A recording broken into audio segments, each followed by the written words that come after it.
तो finally dragon devouring मेज का सीजन 3 आ चुका है और लास्ट हमने देखा था वो सीजन 2 था। अभी यहाँ हम देखते हैं वो और कोई नहीं लॉर्ड मोया होती है जो कि रसल का पीछा कर रही थी, जो कि चैप्टर 100 में खत्म हुआ था। तो इसी के साथ हम यहाँ से सीजन 3 स्टार्ट करते हैं, चैप्टर नंबर 101। तो लास्ट जहाँ तक हमने देखा था, रसल अपना भेस बदलकर एक शिप में ब्रिटानिया एम्पायर की ओर जा रहा था। वहीं यहाँ पर साथ ही साथ मोया भी उसके साथ चुपके से आ जाती है। वहीं यहाँ रसल मोया को इस तरह से देख काफी ज्यादा सरप्राइज था।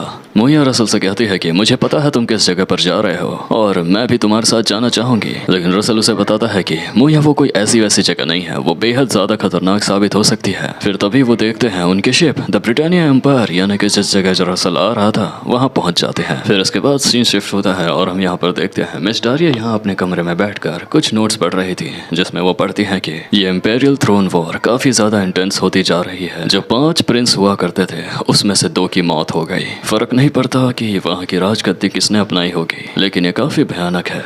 मैं उम्मीद करती हूँ कि ये चीज़ें हम पर ना आए। फिर इसके बाद यहाँ पर मिस डारिया वो लेटर्स देखते हैं जो कि रसल ने सभी को भेजा था और उसे उठाते हुए वो कहती हैं कि तो अब रसल ने क्या हासिल कर लिया, वो कभी इस बारे में नहीं बताता, फिर चाहे वो कहीं भी जा रहा हो। क्या वो इतना बड़ा हो गया है? वो लेटर खोलते हुए मिस डारिया के चेहरे पे एक मुस्कुराहट होती है, लेकिन जैसे ही वो लेटर खोलती है और पढ़ती है तो उन्हें पता लगता है कि उस पे लिखा था कि मास्टर, मैं Russell Raymond the Britannia empire की ओर जा रहा हूँ। और ये पढ़कर मिस डारिया बहुत बुरे तरीके से गुस्सा हो जाती है। वो चिल्लाते हुए कहती है, ये बेवकूफ लड़का। यहाँ मिस डारिया काफी ज्यादा गुस्से में चिल्लाकर रसल को कोसने लगती है। वहीं इस तरफ रसल को शरीर में कुछ अजीब सा महसूस होता है, जिसमें मोया कहती है कि क्या हो गया लड़के। फिर रसल कहता है कि लगता है कि कोई मेरे को कोस रहा है। वहीं मोया पूछते हुए कहती है कि क्या, कौन हो सकता है? और यहाँ रसल मन ही मन सोच रहा होता है कि लगता है अब तक तो मास्टर के पास मेरा वो लेटर पहुंच ही गया होगा। और यहाँ रसल महसूस करता है कि मिस डारिया ही उसे बहुत बुरे तरीके से कोस रही होंगी। वो कह रही होंगी कि क्या कहा, तुम एम्पायर जा रहे हो, तुम बिल्कुल बेवकूफ हो चुके हो, वहां जाकर तुम्हारी मौत भी हो सकती है। और यहाँ रसल मन ही मन सोच रहा होता है, मुझे पता था वो इतना ज्यादा गुस्सा करेंगे, लेकिन मैं इसमें कुछ कर भी नहीं सकता और मेरे पास इतना समय नहीं था कि मैं उनसे परमिशन लूँ इस चीज की। अगर मैं उनसे कहता कि मैं एम्पायर जाना चाहता हूँ तो वो मुझे बिल्कुल भी नहीं जाने देती। वहीं मोया सामने की ओर देखते हुए रसल से कहते हैं कि लड़के देखो सामने की ओर, लगता है हम आखिरकार वहां पे पहुंच ही गए और ये कॉन्टिनेंट है टॉप अंडरग्राउंड नेशन अगेन शैंगुक। जिसके बाद फिर रसल और मोया इसके अंदर आ जाते हैं। यहाँ पर रसल मोया से कह रहा होता है कि मोया इन्हें आप इसे पहन लीजिए,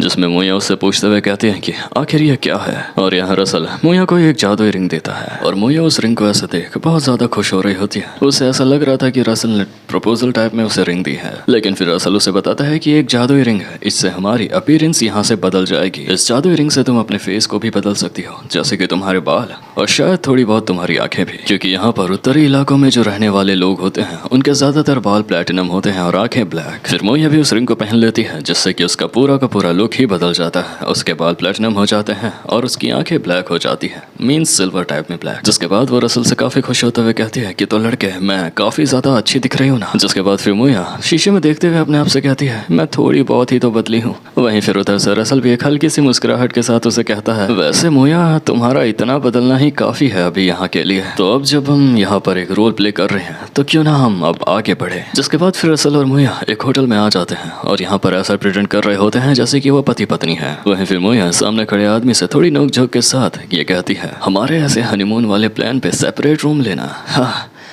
पति पत्नी की लड़ाई बिल्कुल ऐसे होती है जैसे पानी को चाकू से काटना। जिसके बाद फिर रसल उस आदमी से कहता है, हाँ माफ़ कीजिएगा, इन्हें ऐसा लगता है कि आज इन्हें पर्सनल स्पेस चाहिए।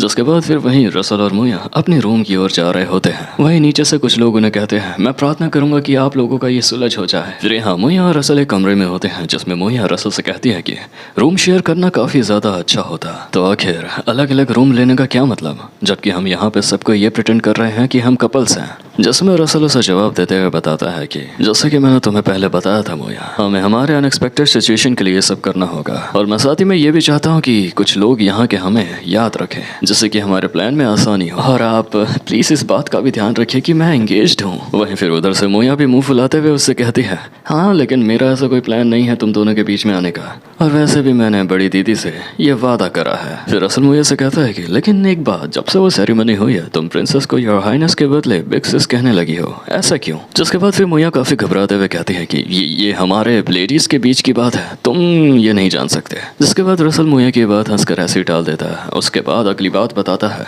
बस एक बार ये रात ढल जाए उसके बाद हम चले जाएंगे अपनी फेक आइडेंटिटीज बनाने के लिए। हमें उनकी सख्त जरूरत होगी एम्पायर के इमिग्रेशन चेक के लिए। वहीं फिर मुया उससे पूछती है कि फेक आईडीज आखिर वो तुम किस तरीके से बनाओगे। जिसके बाद रसल उसे ये कहते हुए बताता है कि सबसे पहले तो हमें कॉन्ट्रैक्ट करना होगा रेड स्नेक से। वो एक ऐसे क्राइम सिंडिकेट है जो कि इस पूरे काइन एम्पायर को चलाते हैं। बस अभी फिलहाल ये प्रॉब्लम है कि हमें उन तक पहुंचना कैसे है ये नहीं पता। उसके बाद मुया इस बात से काफी शौक होते हुए कहती कि क्या, लेकिन तुम्हें अब नहीं पता तो अब कैसे होगा। कि वहीं रसल अपने पोर्टल से पैसे निकालता है ढेर सारे और कहता है इसीलिए हमें उन्हें अपने पास खींच लाना होगा। फिर सीन चेंज होता है और हमें दिखाया जाता है अकेन कसीनो, और ये पूरे अपने अकेन लैंड में सबसे बड़ा कसीनो होता है। और यहाँ रसल और मुया आए होते हैं, जिसमें रसल हमें ये कहते हुए बताता है कि ये पूरे अकेन का सबसे बड़ा कसीनो, और यहाँ पर वो गैर कानूनी फंड्स भी इकट्ठा हुए जाते हैं। तो ऐसा तो हो ही नहीं सकता कि ये क्रिमिनल ऑर्गेनाइजेशन से कनेक्टेड ना हो। जिसके बाद फिर रसल मुया से कहता है, मुया निम हम अंदर जाए उससे पहले मुझसे एक वादा कीजिए। जिसमें मुया कहती है कि एक वादा, आखिर कैसा वादा। फिर रसल कहता है कि आप मेरे हर एक जजमेंट को फॉलो करेंगी, भले ही जो कुछ भी हो जाए, भले ही क्या जरूरी है और क्या नहीं, आप मेरे जजमेंट को फॉलो करेंगी। जिसमें मुया एक स्माइल देते हुए कहती है, ऑफ कोर्स बॉय, मैं तुम पे ट्रस्ट करती हूँ, मैं तुम्हारे हर एक ऑर्डर फॉलो करूंगी। जिसके बाद फिर रसल कहता है तो वक्त आ गया है अंदर जाने का और हमारे पैसे उड़ाने का। देन फिर इसके बाद रसल और मुया इस कसीनो के अंदर एंट्री ले लेते हैं। फिर इधर हमें कसीनो के मैनेजर का सीन दिखाया जाता है जिसका नाम डाल्टन होता है, और यहाँ पर ये उन लोगों के हारे हुए पैसे गिन रहा होता है जो कि इस कसीनो में आए थे। साथ ही साथ वो कह रहा होता है कि वो बेवकूफ लोग अपने साथ काफी पैसा लाए थे। जिसके बाद वहाँ पर उसका एक आदमी आकर जोरों से चिल्लाते हुए कहता है कि मास्टर एक बहुत बड़ी प्रॉब्लम आ गई है, यहाँ पर कुछ लोग आए हैं जो कि हमारे सारे पैसे जीते जा रहे हैं, और इसी के साथ हमारे टेबल में वो चिप्स भी नहीं बची है। जिसमें वो मैनेजर काफी ज्यादा शौक होते हुए कहता है कि क्या,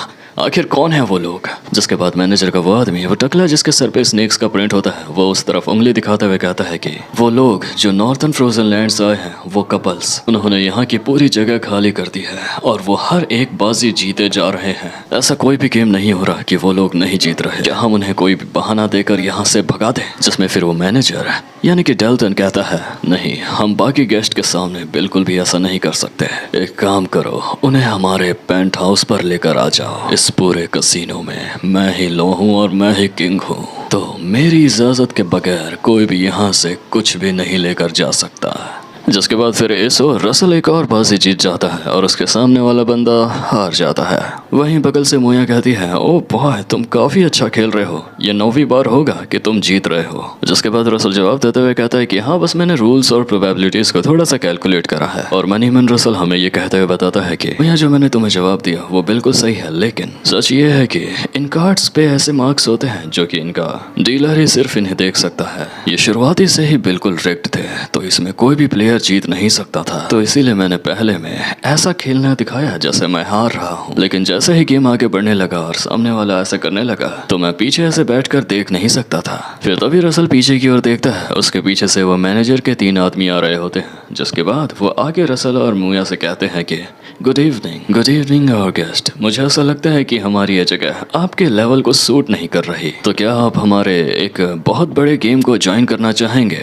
जिसमें रसल जवाब देते हुए कहता है कि एक बड़ा गेम, वैसे भी मैं यहाँ पर काफी बोर हो रहा था, ये सुनने में बेहतर लगता है, चलो फिर चलते हैं। जिसके बाद वो लोग रसल और मुया को यहाँ अपने पेंट हाउस पर ले आते हैं और रसल इस जगह को देखते हुए मन में यही सोच रहा होता है कि एक्सपेक्ट नहीं कर रहा था कि टॉप फ्लोर में कोई ऐसी भी चीज होगी, ये जरूर VIPs और बड़े गेस्ट्स के लिए हुआ होगा।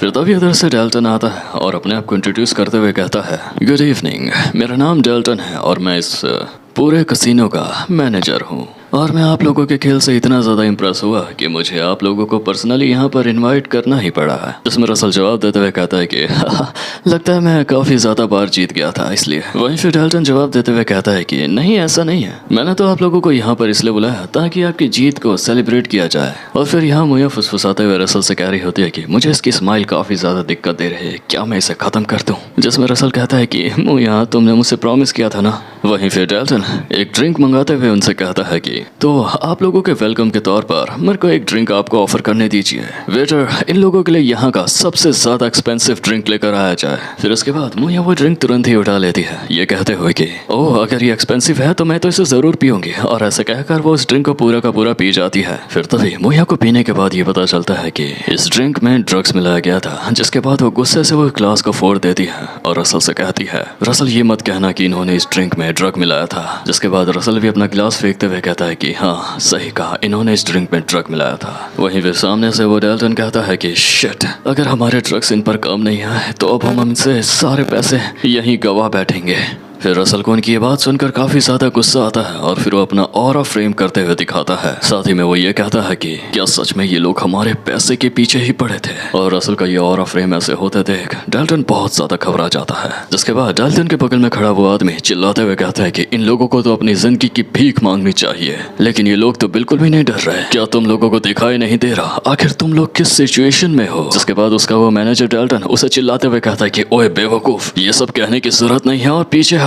जिसमें वो टकला कहता है कि आखिर क्या हो गया सर, ये बदलाव क्यों। इसमें डेल्टन सभी से चिल्लाते हुए कहता है कि मैंने तुम सभी से कहा बेवकूफों पीछे हो जाओ। और यहाँ डेल्टन मनी मन ये कह रहा होता है कि ये लड़का सिर्फ और सिर्फ अपना ऑरा मुझे ही दिखा रहा है। मैं अभी भले ही काफी ज्यादा ओल्ड हो गया हूँ, लेकिन मैंने भी एक बार अपना ऑरा लेवल मास्टर लेवल पर करा था और ये करने के लिए मेरे को काफी समय भी लग गया था। मेरे इतने सालों की ये तपस्या मुझ पर अभी जोरों जोरों से चिल्ला रही है और ये लोग तो उस ऑरा से भी ज्यादा आगे के हैं। तो आखिर ये क्या है, इंसान है या फिर कुछ और। जिसके बाद डेल्टन कहता है कि मेरी रूडनेस को माफ कर दीजिएगा, तो मुझे बताइए आप लोग यहाँ पर आखिर किस लिए आए हैं। जिसमें फिर रसल एक मुस्कुराहट के साथ उन्हें कहता है, हाँ अब आप अपना मैनेजर वाला रोल निभा रहे हैं ना, तो मुद्दे की बात यह है आप लोगों को हमारे लिए कुछ करना होगा। और डेल्टन ये देख काफी ज्यादा घबरा जाता है क्योंकि रसल ने जो ये कहा था वो एक साउंड ट्रांसमिशन स्पेल थी जो कि मन के द्वारा बोली गई थी। और इतनी ज्यादा पावर देख डेल्टन बहुत बुरे तरीके से घबरा जाता है और कहता है कि प्लीज प्लीज आप लोग बताइए आप लोगों को क्या चाहिए। वहीं रसल कहता है 2 फेक आईडीज कल तक बन के तैयार होनी चाहिए।